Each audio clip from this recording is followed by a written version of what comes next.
Hello hi friends, Radhe Radhe.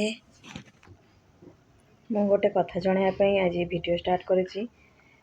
ଆପଣମାନେ ତ ଜାଣିଥିବେ ମୁଁ କେବେ ଏମିତି ଭିଡ଼ିଓ କରେନି, ମୋ ଝିଅ ସବୁବେଳେ କରେ, କିନ୍ତୁ ମୋତେ କରିବାକୁ ପଡ଼ିଲା।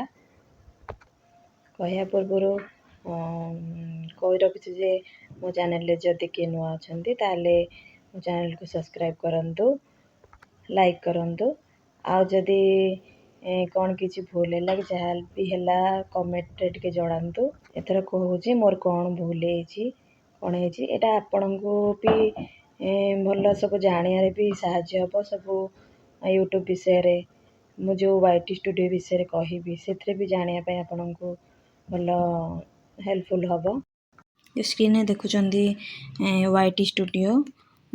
ମୁଁ ଜାଣିନଥିଲି ଯେତେବେଳେ ମୋ ଚ୍ୟାନେଲ୍ ଖୋଲିଥିଲି, ମୁଁ ଜାଣିନଥିଲି ଯେ ୟୁଟ୍ୟୁବ୍ ଖୋଲିଲେ YT ଷ୍ଟୁଡ଼ିଓ କିଛି ଆପ୍ ଡାଉନଲୋଡ଼୍ କରିବାକୁ ପଡ଼େ, ୟୁଟ୍ୟୁବ୍ ଚ୍ୟାନେଲ୍ ସହ କନେକ୍ଟ କରିବାକୁ ପଡ଼େ, ସେମିତି କିଛି ବି ଜାଣିନଥିଲି। ଜାଣିଲା ବେଳକୁ ପ୍ରାୟ 6-7 ମାସ ସେତେବେଳକୁ ବିତି ଯାଇଥିଲା। କନେକ୍ଟ କରିଲା ବେଳକୁ 6-7 ମାସ, 6-7 ମାସ ହେଇଯାଇଥିଲା। ତାପରେ ସେ ବିଷୟରେ ୟୁଟ୍ୟୁବ୍ ବିଷୟରେ ସେତେ ବି କିଛି ଜାଣିନଥିଲି, YT ଷ୍ଟୁଡ଼ିଓ ବିଷୟରେ କିଛି ଜାଣିନଥିଲି। ସାଙ୍ଗମାନେ, ମୁଁ ମୋ YT ଷ୍ଟୁଡ଼ିଓ ଅନ୍ କଲି, ଦେଖନ୍ତୁ। ତାପରେ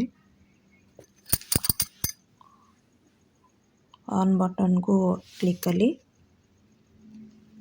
ଏଠି ଆସୁଛି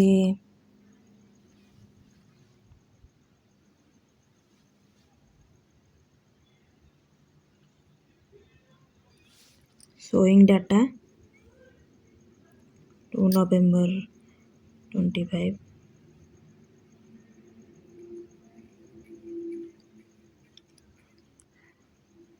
ये देखନ୍ତୁ ୱାଚ୍ ଟାଇମ୍ ଦେଖାଉଛି, ପବ୍ଲିକ୍ ୱାଚ୍ ଟାଇମ୍। ଏଠି ମୋର ଦେଖାଉଛି ସର୍ଟ ଭ୍ୟୁଜ୍। ମୋର ୱାଚ୍ ଟାଇମ୍ ମାତ୍ର 1000 କମ୍ପ୍ଲିଟ୍ ହେଇଛି। ଏଇଟା ତଳେ ଯେଉଁ ଦେଖାଉଛି ମୋର ସର୍ଟ ଭିଡ଼ିଓ। ମୁଁ ଭୁଲ କରିଛି କ'ଣ, ସର୍ଟ ଭିଡ଼ିଓ ସବୁବେଳେ ଅପଲୋଡ଼ କରେ, ଲଙ୍ଗ୍ ଭିଡ଼ିଓ ଟୋଟାଲି କରେନି। ଲଙ୍ଗ୍ ଭିଡ଼ିଓ ମୁଁ ଏବେ ଜଷ୍ଟ ଷ୍ଟାର୍ଟ କରିଛି, ସେଥିପାଇଁ ୱାଚ୍ ଟାଇମ୍ ମୋର ସେମିତି ଭୁଲ ଯୋଗୁଁ କିଛି ହେଇପାରିଲାନି। ମୁଁ ଏହା ଭୁଲ କଲି।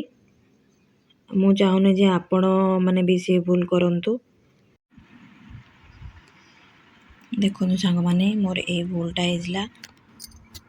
ମୁଁ ଏଇ ଭୁଲ କରିକି କ'ଣ ମାନେ ହେଇଛି ମୋର। ମୁଁ ଏ କଥା ବାରମ୍ବାର ଆପଣଙ୍କୁ କହୁଛି, ଆପଣ ସର୍ଟ ଭିଡ଼ିଓ ଅପଲୋଡ଼ କରନ୍ତୁ, ଆଉ ଯାହାଦ୍ୱାରା କି ଫେସ୍ ଭ୍ୟାଲ୍ୟୁଟା ଟିକେ ରହିବ, ଯାହାଦ୍ୱାରା ଲଙ୍ଗ୍ ଭିଡ଼ିଓ କଲେ ଭ୍ୟୁଜ୍ ସବୁ ଭଲ ଯିବ, ଯାହାଦ୍ୱାରା ଜଲ୍ଦି ଆପଣଙ୍କର ୱାଚ୍ ଟାଇମ୍ ବି କମ୍ପ୍ଲିଟ୍ ହେବ। ଆପଣମାନେ ବି କେତେଜଣ ଏମିତି ବି ଥାଇପାରନ୍ତି ମୋ ଭଳି, ମାନେ YT ଷ୍ଟୁଡ଼ିଓ ଡାଉନଲୋଡ଼୍ କରିନଥିବେ କି ୟୁଟ୍ୟୁବ୍ ସାଙ୍ଗେ କନେକ୍ଟ କରିନଥିବେ। ମୋ ଭଳି ବି ଏମିତି କେତେଜଣ ଥିବେ, ଯାହାଦ୍ୱାରା କି ମୁଁ ଯେମିତି ହଇରାଣ ହେଲି ସେମିତି ବି ହଇରାଣ ହେଇଥିବେ।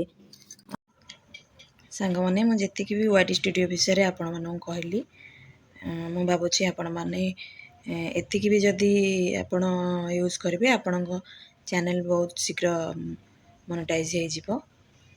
ଆଉ କିଛି ବି ଯଦି ଜାଣିବାକୁ ଚାହୁଁଛନ୍ତି ତାହେଲେ ମୋତେ କମେଣ୍ଟ ମାଧ୍ୟମରେ ଜଣାଇବେ। ଆଉ ଦେଖା ହେବ ନେକ୍ସଟ ଭିଡ଼ିଓରେ। ରହିଲି, ନମସ୍କାର, ଜୟ ଜଗନ୍ନାଥ।